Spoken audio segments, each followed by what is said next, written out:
This is the Randi Rhodes Show on 960 KNEW and online at 960KNEW.com. A recent article stated that Mitt Romney was looking for, quote, an incredibly boring white guy for his running mate. Here with the response is a genuine, incredibly boring white guy. Go ahead, sir. We're recording. Oh, sorry. I was picking lint off my sweater. Hello. I am a boring white guy, and yes, I'm boring, and yes, I'm white. We tend to repeat things.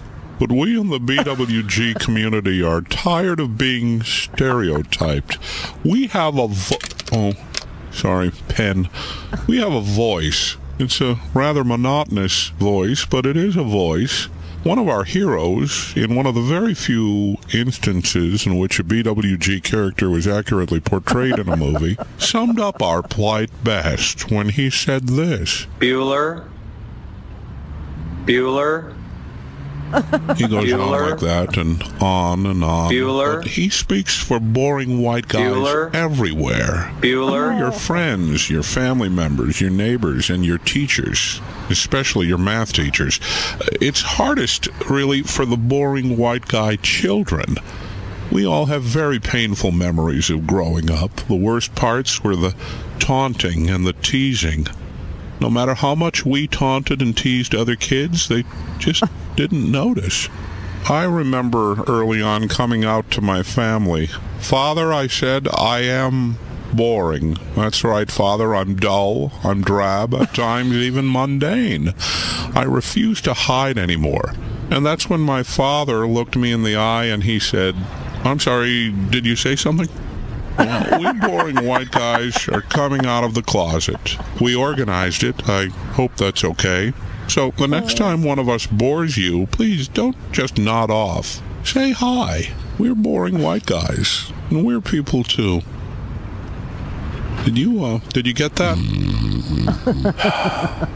I'll let myself up. Thanks. Bueller. It's our turn now. Bueller. It's my turn. That is true. Politico is actually reporting that Mitt Romney is intentionally, I swear to God, he's intentionally going to pick an incredibly boring white guy to be his Veep. Well, it's the Republican Party's got plenty to choose from. In fact, I'm watching Gray Davis on MSNBC right now on the Martin Bashir show.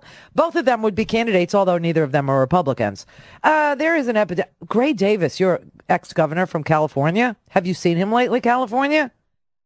Oh, my God. Somebody forgot to tell him he's a corpse. Wow, right? Yeah. Purple lips, everything. He's just, if he laid down, people would by accident bury him. Look at that.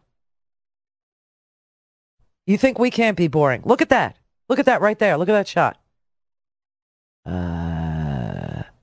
We have to improve schools, and we have a whole agenda beyond. I would support Governor Brown. And wow. So these are the characters that they're looking at. This was an amazing article that they wrote in Politico today saying, remember how the whole world laughed and laughed and laughed and then laughed some more.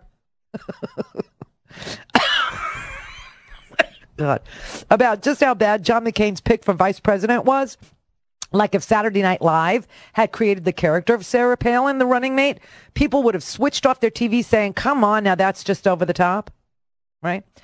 Well, there's some excellent news for John McCain. Mitt Romney is going to try like HE double hockey sticks to avoid making the historically and comically, if you're a Democrat, bad decision.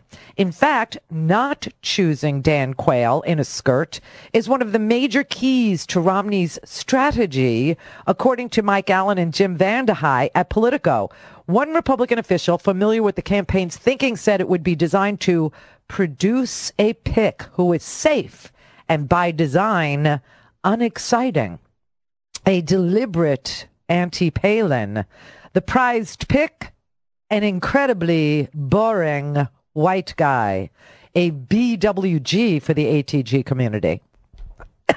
Yeah. And there is too bad Mitt Romney can't put himself on the ticket because he sure fits the bill perfectly.